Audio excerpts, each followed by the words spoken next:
Capítulo 10. Berta acordou firme no propósito que formara na véspera de aceitar com coragem de mulher as suas novas condições de vida e de entregar-se de alma e vontade ao cumprimento dos deveres domésticos, sofrendo para isso a indócil imaginação da rapariga. Maurício, pelo contrário, estreou os seus pensamentos naquele dia, avivando tudo quanto pudesse fazer-lhe lembrar de Berta e formando a resolução de vê-la e de falar-lhe. Jorge levantou-se cedo, um tanto fatigado pelo inquieto sono daquela noite, e procurou distrair-se, estudando uma questão agronómica em que meditava havia muitos dias. Veremos o que as diversas disposições de ânimo destes três personagens deram de si no decurso do dia. O aspecto risonho da manhã dissipou as nuvens que da noite se haviam acumulado sobre o espírito de Berta.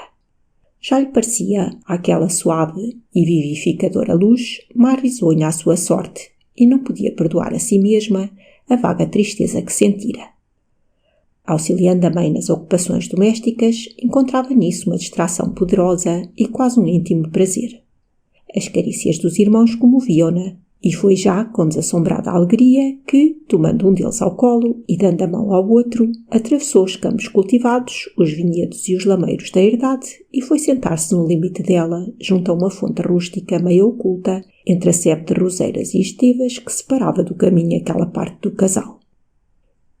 E como lhe causava prazer sentir-se umedecida pelo orvalho que ainda poisava nos trevos e nas fumárias do chão e caía em gotas límpidas dos cumes das árvores sacudidas na passagem. Os irmãos corriam a trazer-lhe as rosas e as mais flores campestres que iam colher, saltando por entre as searas e nos caminhos de passagem, e ela entretinha-se a juntá-las em pequenos ramos com que os presenteava depois. Entregue toda a esta tarefa, sentia-se tão do íntimo contente que se pôs a cantar a meia voz a música de uma cantiga em voga no sítio. Pareceu-lhe por mais de uma vez ouvir rumor nas balseiras vizinhas, mas julgou-o produzido por algum pássaro agitando-se no ninho oculto nos silvados e não lhe deu maior atenção. De uma vez, porém, em que os irmãos corriam para ela com uma arregaçada de flores, viu-os de repente pararem aliados a olharem para a sebe que a separava da rua próxima. Berta voltou-se na direção daquele olhar e descobriu Maurício, que por uma entreaberta das silvas a estava observando. A filha de Tomé da Póvoa levantou-se sobressaltada e, sem poder ocultar de todo a confusão que experimentavam com o inesperado encontro, interrogou sorrindo. — Estava aí há muito?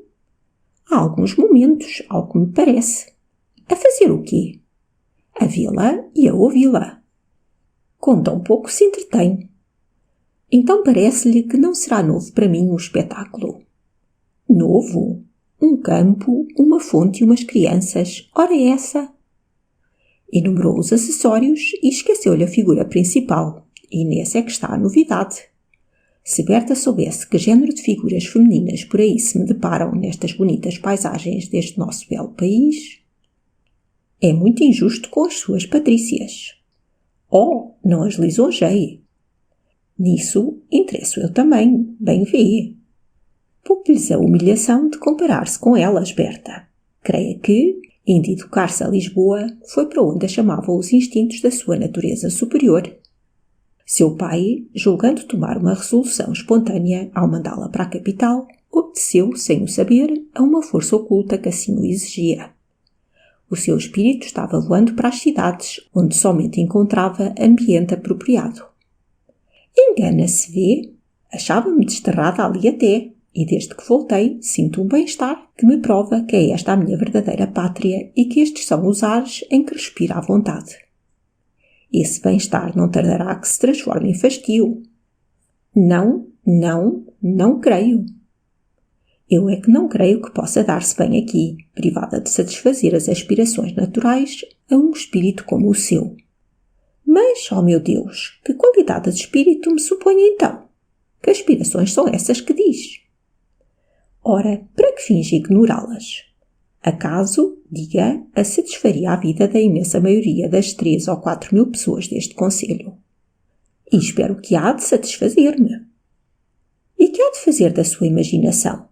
Sim, que há de fazer disto que se sente na nossa idade, quando se não nasceu Manuel do Portelo ou Maria da Azenha. Perdão, será por eu ter nascido simplesmente Berta da Póvoa que não me incomodo com isso. Não me entendeu, Berta. Não havia nas minhas palavras a menor bafurada aristocrática.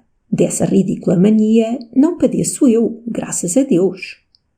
Dentre os preclaros membros das casas fidalgas destes arredores, posso assegurar que, apesar dos 7 ou 8 nomes com que cada um se assigna, nenhum experimenta isto que eu dizia.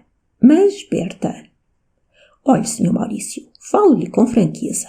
Não me suponha o que eu não sou, ou então não diga o que não sente. Acredite, as minhas aspirações são tão leves, tão realizáveis, satisfazem-se com estes cuidados caseiros, e fora disto, não me sinto bem. Para fazer a vontade a meu pai, segui a educação que ele desejou que seguisse, mas nunca senti prazer nisso. Nunca morreram em mim as saudades do campo e dos trabalhos aldeãos. Acredito que hoje aprecie melhor a aldeia, porque tem já sentidos educados para a poesia que ela rescende. A poesia! Repetiu Berta com um forçado gesto de desdém, encolhendo os ombros. Maurício percebeu. Ri-se, interrogou ele. É que eu se falar há tanto nisso, e se quer que lhe fale a verdade, ainda não pude saber bem o que seja. Não sabe o que é poesia? A que se escreve nos livros sei, mas fora daí, disse Berta simulando um tom de completa ingenuidade. A chegada das crianças, pedindo à irmã que as conduzisse a casa, interrompeu neste ponto o diálogo. Berta despediu-se amigavelmente de Maurício, que por muito tempo a seguiu com a vista. Será possível que eu me engane? Pensava ele. Será, afinal de contas, uma mulher vulgar, capaz de continuar as prosaicas tradições da família? Não creio. Antes é astuciosa e dissimulada. Nesta aparente singeleza de gostos, há muito espírito escondido. E, ou eu me engano muito, ou não é a indiferença o que ela sente quando me fala. E saiu dali, trabalhando nestes pensamentos. Berta, rindo e brincando com os irmãos, pensava também. Parece-me que alguma coisa conseguiria. É preciso desviá-lo deste propósito. É preciso que ele se enfastie deste galanteio que me aborreça. Hei de fazer-me bem vulgar, bem ignorante, incapaz de sentir e de entendê-lo. Que eu não posso ficar pelo meu coração, que ainda não experimentei. Antes quero evitar o ensejo. Antes quero não lutar. Chamam-me uma rapariga de juízo. Não sei se eu sou. Não o posso saber nem quero. Às vezes desconfio de mim. Receio, assusto-me. Sentia-me mais animosa de antes. Parecia-me tão fácil dominar-me. Hoje não quero tentar. Não quero expor a tranquilidade do meu coração. Eu não me sinto senhora de mim mesma quando ele me fala. É preciso acabar com isto antes calmente. O dia passou sem outro episódio para Berta, além da visita de algumas relações da família que vinham festejar a chegada da primogênita do venturoso casal. Berta conseguiu ser amável com todos, apesar das impertinências com que a interrogavam sobre as particularidades da sua vida na cidade. Luísa não se fartava de admirar as maneiras e a eloquência da filha, e não fazia senão alternar a vista entre o rosto de Berta, que tão grata perspectiva era para o seu amor de mãe, e o dos seus interlocutores, onde espiava o reflexo da admiração de que ela própria se sentia possuída. Assim correu o dia. O princípio da noite foi consagrado à família. Então é que chegou a vez a Tomé de perguntar, de querer saber, de fazer reflexões sobre o que ouvia. E Luísa, a santa mulher, muitas vezes a responder por a filha, com quem já se achava mais adiantada em conhecimentos do que o marido. Era já um pouco tarde e Tomé admirava-se da demora de Jorge, a quem mandara aviso para que viesse aquela noite porque tinha que comunicar-lhe a respeito de negócios que tratara no Porto e Lisboa. Ouviu-se, porém, o ladrar dos cães no quinteiro, o som da aldraba no portão e, em seguida, passos no lajedo das escadas que conduziam ao patamar. «Aí vem o Sr. Jorge», disse Luísa para o homem. «Conheço-o já pelo andar. É ele, é. E temos hoje bastante que falar. Eu vou acender o candeeiro no quarto», acrescentou Luísa, que saiu a preparar a sala das conferências. Pouco depois, Jorge aparecia na sala em que ficara Tomé com a filha. Jorge não era superior a uma oculta comoção ao entrar ali. Ia encontrar-se com Berta. O momento de que vagamente se temia chegar enfim. Achava-se em frente do perigo desconhecido, de que sentia íntimas apreensões. Era tão forte a sua turbação que lhe tremiam as pernas ao transpor a porta da sala. Na presença de Berta, Jorge lançou para ela um olhar rápido, mas penetrante, e desviou-o logo. O espírito não serenou com o resultado desse primeiro exame. Jorge reconheceu que o perigo que tanto temia era real. Berta, prevenida como estava a respeito do gênio de Jorge, tão diferente do irmão, acolheu com mais franqueza e menos precauções do que tivera com Maurício. Contra Jorge não precisava de acautelar o coração. O cumprimento de Jorge foi sério e quase frio, sem um vislumbre de galanteio que se parecesse com as finezas de Maurício. Apenas disse, quase sem olhar para Berta: "Bem-vinda, Berta. Estimo vê-la restituída aos seus. Espero que ainda se lembre de um antigo conhecido." "Não costumo esquecer-me, Sr. Jorge", respondeu Berta sem poder deixar de examiná-lo com curiosidade. Jorge prosseguiu no mesmo tom: "Dizem que se aprende depressa a esquecer nas cidades, mas quero acreditar que a sua memória desmentirá o dito. E que lhe parece agora esta terra?" E Jorge, fazendo a pergunta, quis fitar os olhos em Berta, mas desviou-os ao encontrar os dela. "A mesma que deixei", respondeu Berta. "A aldeia guarda melhor as memórias do passado do que a cidade. Vivem-se anos longe dela e, na volta, parece que as mesmas árvores e as mesmas flores que nos despediram nos dão as boas-vindas outra vez. Se alguma mudança há, é nas pessoas." "Encontrou mudanças nessas?" E Jorge tentou de novo, mas sem melhor resultado, fitar os olhos em Berta. "Nem podia deixar de ser", tornou esta. "Para nós não há estações. As folhas que vão caindo não vem a primavera renová-las." Jorge pôs-se a folhear, com aparente distração, um livro que encontrou sobre a mesa, e a fronte contraiu-se-lhe levemente, como se tivesse ouvido alguma coisa que lhe desagradasse. Berta continuou falando-lhe sem constrangimentos e olhando com uma curiosidade que despertava naturalmente no seu espírito da rapariga aquele caráter sério de rapaz. Tomé propôs a Jorge principiarem os seus trabalhos. Berta despediu-se deles e foi ter com a mãe. "Então, que lhe parece a minha rapariga, Sr. Jorge?" perguntou o elevado Tomé. Jorge articulou uma pouco inteligível frase de louvor. "Olha o que é a educação", insistiu Tomé. "Tenho a de dizer que foi nascida e criada aqui, neste palheiro, e no tempo em que ela era ainda um pouco pior do que é hoje." "Ah, sim, a educação. Vale muito, mas é preciso que os dotes naturais a auxiliem", murmurou Jorge, como se lhe causasse repugnância o assunto da conversa. "Sim, também me parece que se a pequena não tivesse queda. Mas o que ela sabe, o que ela leu, o que ela aprendeu, é de uma pessoa ficar a ouvi-la uma noite e um dia inteiros, sem querer saber de mais nada." Um ligeiro sorriso, não de todo despido de ironia, encrespou os lábios a Jorge, que nada respondeu desta vez. Tomé interpretou o silêncio do rapaz como uma manifestação dos seus desejos de entrar no exame das contas e documentos que tinham para ver naquela noite, e por isso abriu a sessão. Antes, porém, teve de ir em procura de uns papéis necessários. Jorge ficou só por uns instantes e deu alguns passeios no quarto, aproximando-se de uma mesa que estava próxima da janela. Pegou maquinalmente na obra de costura, aí deixada por Berta, mas logo a arrojou de si com impaciência. Depois abriu um livro que, pelo aspecto elegante da encadernação, conhecia-se pertencer também à filha de Tomé. Era um exemplar do poético idílio de Saint-Pierre, da história dos amores de Paulo e Virgília. Jorge pousou sobre a mesa e voltou-lhe aos lábios o mesmo estranho sorriso que mais de uma vez lhes contraíra naquela noite. "Ler romances", murmurava ele. "A estas horas, fantasia-se a heroína de algum. Está apaixonada por o tipo que mais lhe agradou e busca pelo mundo a realização desse ideal. Afinal, é o que eu digo. É como as outras. É uma rapariga da moda, pretensiosa, romântica e um pouco pedante. É o resultado do sistema do Tomé. Fazer viver estas mulheres em um mundo de fantasia e trazê-las depois para a realidade que lhes há de parecer insuportável. Triste método de formar esposas e mães." E ao pensar isto, sentiu uma amargura, uma irritação que ele próprio não podia justificar. Depois prosseguiu com crescente malignidade. E quem sabe, este livro deixado aqui seria esquecimento ou propósito? É natural o desejo de ostentar a ciência e cultura do espírito adquiridas no colégio.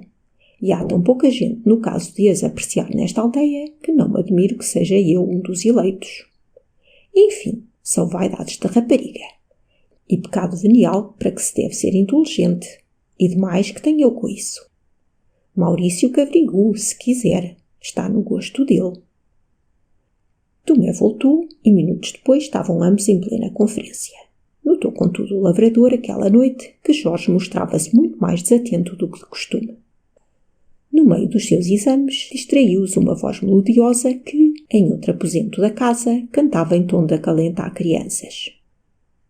Quando uma criança dorme, vêm os anjos a sorrir, abrir as portas do céu, para Deus as ver dormir. Escute, disse Tomé apurando o ouvido. É a minha Berta a adormecer o irmão. E Tomé pôs-se a escutar com fervor paternal. Jorge, a seu pesar, experimentava um suave encanto ao ouvir aquela voz juvenil que continuava cantando. E um deles à terra desce, junto do berço a velar, para longe do menino os sonhos maus afastar. Então, não tem uma linda voz a rapariga? Continuava Tomé, olhando para Jorge, que não respondeu. A voz continuou. Dorme, dorme, meu menino, que é alegre o sono teu, e enquanto na terra dormes, folgam os anjos do céu.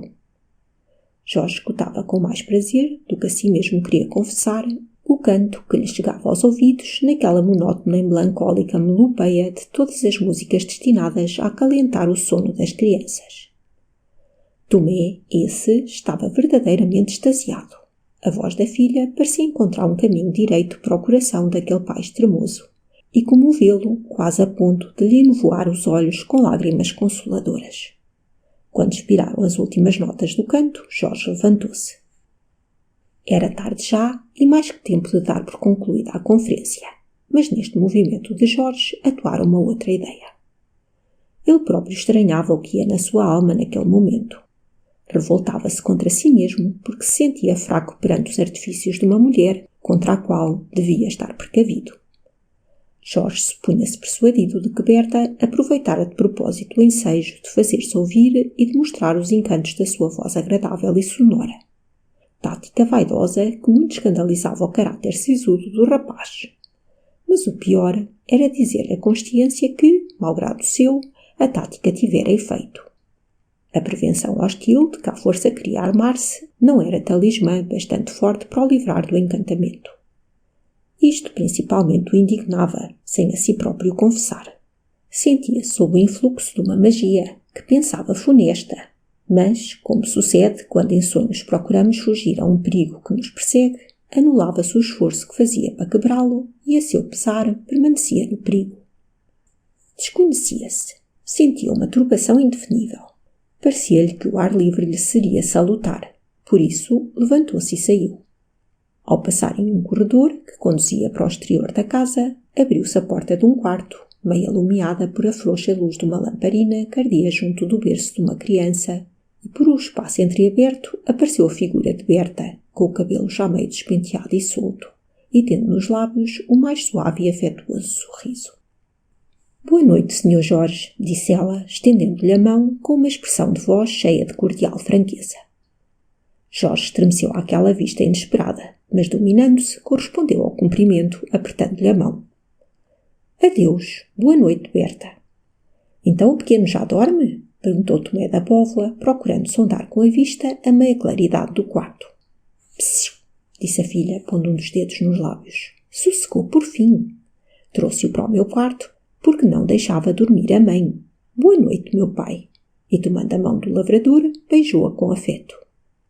«Deus te faça feliz, minha filha», tornou este, exultando com aquela simples ação. E os dois seguiram, cerrando-se logo atrás deles a porta dos aposentos de Berta e ouvindo-se correr docemente a chave na fechadura. Jorge, ao ver-se na rua, aspirou com violência o ar fresco da noite, como para libertar-se de uma opressão que o angustiava. Descobriu a fronte e seguiu agitado pelos difíceis caminhos que iam dali até à casa mourisca. «Eu estou doido», murmurou ele. Que tenho eu com esta rapariga?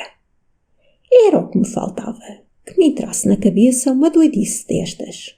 Estou vendo que não é tão fácil ter juízo como supunha. Se isto fosse com Maurício, não admirava. E então uma criança de colégio, provavelmente estouvada. Ora adeus! Veremos se isto me passa dormindo. Mas era singular. Aquela rápida vista, insinuada por entre a porta meia aberta do gabinete castíssimo, em que dormia uma criança à meia luz da lamparina, e aquela gentil figura de mulher, colocada à entrada, com o dedo nos lábios e no rosto um ar de solicitude quase maternal, não se lhe tirava da ideia. Era como uma visão de um paraíso que sonhara. Quando Maurício, voltando de um baile dado por um proprietário vizinho, entrou no quarto de Jorge, encontrou este, contra o seu costume, sentado próximo da janela, com a cabeça sobre o braço dobrado que repousava no peitoril, e tão absorto que quase não deu pela aproximação do irmão. Maurício parou diante dele admirado e interpelou-o. — Que fazes aí? Jorge sobressaltou-se e respondeu sorrindo. — Julgo que dormia. — Nesse caso farei outra pergunta. Que vieste para aí fazer? Tinha calor, cansei-me de ler e vim tomar ar. Há um instante. Há um instante. Não diz isso aquela luz que parece de casa mortuária. Nada haveria mais natural do que tudo isso se fosse com outro. Porém, em ti é para estranhar a menor irregularidade de hábitos. Também eu me estranho. É certo, porém, que esta noite não me sinto disposto para estudar. Pois aproveita essas felizes disposições e descansa, descansa. Que diabo! Parece-me que dás à administração da nossa casa mais importância do que ela merece. Afinal de contas, sempre é tarefa que o Frei Januário fez durante anos. Se soubesses como a noite está agradável, não esteve de todo má a partida em casa dos Corujães. Ah, vens de lá? Inquiriu Jorge com indiferença. Venho sim, bastante gente. Venâncio cada vez mais parvo. A dona Ana cantando a Norma da maneira que sabemos. A Ermelinda do Nogueiral com a cabeça cheia de fitas. Parecia um navio embandeirado. Os pequenos do António Rodrigo estavam perdidos de riso. Quem não está feia é a Dores, a pequenita do João Tavares. 2 meses que passem mais por aquela infância e estará ali uma bela mulher. Mas que noite tão sombria! Nem a luz de ontem em casa do Tomé. Hoje nem Berta nos faz companhia. Sirva-lhe isto para desconto dos grandes pecados de que a acusas. Está provado que a vigília de ontem foi consagrada à prosaica tarefa de arrumar as suas coisas pelas gavetas e baús. É verdade, já a viste? Não, já. Não, já. Que diabo de distração é essa? E que te pareceu? Jorge esteve algum tempo antes de responder. Bem, tão secamente bem, de veras. Então, que queres que te diga? Sabes que não tenho o teu gênio para esgotar a minha eloquência diante da primeira figura de mulher que me apareça. E a respeito das tuas prevenções? Nada pude decidir, pois eu já decidi. Acho-a cada vez mais adorável. Ah! Sabes que estive com ela esta manhã? Sim. Disse Jorge com evidente constrangimento. É verdade, falei-lhe. E, já se sabe, não me descuidei de advogar a minha causa. Ah, sim? E então? E então, apesar de uma certa esquivança nas respostas que obtive, quer-me parecer que não tenho razão de queixa. Bem. Enfim, certas recordações de infância, como sabes. Ah, ela recorda-se da infância.